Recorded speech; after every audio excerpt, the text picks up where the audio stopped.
Magandang hapon sa ating lahat, no, mga ka-farmers, mga ka-viewers. So ito na po ang ating update sa ating talong, no, na niraraton. So nakapag-harvest tayo kanina mga ka-farmers, hindi ko lang po na ipakita, pero may short video naman tayo, no, yung 4 minutes lang na i-upload. Okay, so from Luzon, Visayas at Mindanao, pati sa abroad at ibang bansa, mga ka-farmers, mga ka-viewers at saka mga subscriber, maraming salamat po. So ngayon, nandito naman po tayo sa ating taniman ng talong, kung saan mga ka-farmers, magkwentuhan naman po tayo, no? So ito ang ating talong. So kararating lang natin kahapon ng hapon, galing kabilang farm, yung farm to natin na wala pang tanim, at ito naman din maraming tanim. Kasi ang pinipitasan natin ang palaya, kamatis at saka yung talong na to mga ka-farmers. And then yung talong natin, so natin napasukan ngayon, yan, kita nyo, napakadaming bunga, no, at saka bulaklak. So yun po mga bungang bagong mga ka-farmers na ating makikita sa ilalim, no. So ganyan ang dami, no. Yan. So ito ang ating talong na pinapitasan natin kanina. So ngayon napakadaming bunga mga ka-farmers, oh.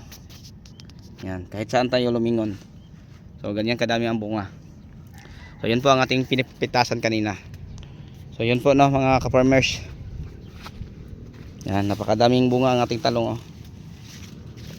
So yan, nakasurvive pa din sila sa sobrang init, no, ng panahon.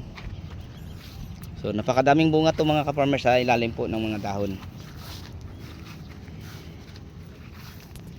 And then yung talong natin, ano po to, complicated. May mga fruit borer mga ka-farmers at saka whitefly. So sa mga ganitong panahon mga ka-farmers, no, napaka prone po ito sa fruit borer ang talong at saka whitefly. So di bali mga ka-farmers, kasi may mga ginagamit naman po tayo ang atin mga ka-farmers na patuloy lang ang pagbigay ng mga bunga, no, katulad ng ating napapansin at nakikita sa mga ilalim ng dahon. Yan, maraming may ano sa uod, no, may mga tama. Ito maganda, oh. Yan, maganda ito ang ano po ng fruit borer. So napakaganda ang ano mga ka-farmers ngayon, oh. Pansin natin halos lahat ng mga malilit na bunga ay sabay-sabay tumubo, no. So yung iba lang napansin natin may ano sa fruit borer. So daming bunga, oh. Whitefly meron din. Ngayon magpapa-spray tayo din ng Privaton.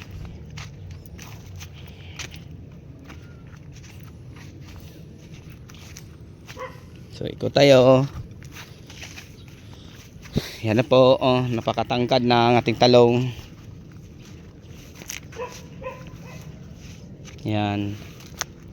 So nakakatuwang tingnan mga ka-farmers kasi malinis, no, dahil nagpapa-spray po tayo din ng herbicide, yung Blue Star Contact herbicide. Yun po ang ating ginagamit din. Kaya nga kung tingnan natin, mabulak, mabunga ang ating talong na niraraton. Yun po ang ating talong na 3,000 lang kapuno mga ka-farmers, na kayang mag-harvest, no, tag isang tonelada. Pero ngayon hindi na siya ano, masyadong marami kasi napakainit. Pinakamarami natin na harvest din sa ngayon mga ka-farmers ay nasa ano lang, 900. Pero yung time na hindi natin ito nireton, nakapag-harvest ito 1 to 1 kasama sa semi, no, 1,000. Pero ngayon maraming bunga dahil ang mga bunga niya ay maliit, kulang sa laki, no. Daming maliit mga bunga mga ka-farmers, kita nyo, grabing bunga. So yan, ang timbang ay hindi din makakaabot kasi kung sa normal lang na panahon, may ulan, may init, ang tama 7 hanggang 8 isang kilo. Pero di niabot 10 dahil maliit, no, ang mga bunga, and then parang magaan pa. So ang gagawin natin din ay magpapadilig na lang po siguro tayo uli. Yan, no, sa ilalim, nako, napakadaming bunga. Yan, no, hindi na nakita, oh. May mga malalaki. Yan. So yan ang ilalim mga ka-farmers sa talong, napakadaming bunga. Yan, napakaganda pa oh. Yan. So yun po ang may share ko sa inyo at may update. So yung talong natin, kung baka tanongin niyo ako bakit malinis, dahil pinapabawasan natin ito ng matatandang dahon. Yun ang mga dahon oh. Yan. Binawasan natin to mga ka-farmers. Kaya to maging ganito, maganda. Kaso lang daming damage sa ano po, fruit borer. Yan ang talong natin oh.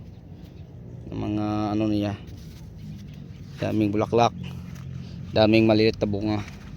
So yun po ang ating inasahan no, na dumami. So yan mga ka-farmers, hanggang ngayon tuloy pa din ang ating ano po sa ating pumikapal na uulan para makalis tayo sa gasto. So buti naman ngayon maganda-ganda naman ang presyo no. So yun po. So magpapa-spray tayo ngayon ng Prebaton at saka Green Acres. Yun lang po, hanggang dito na lang. Maraming salamat. Babayan, God bless.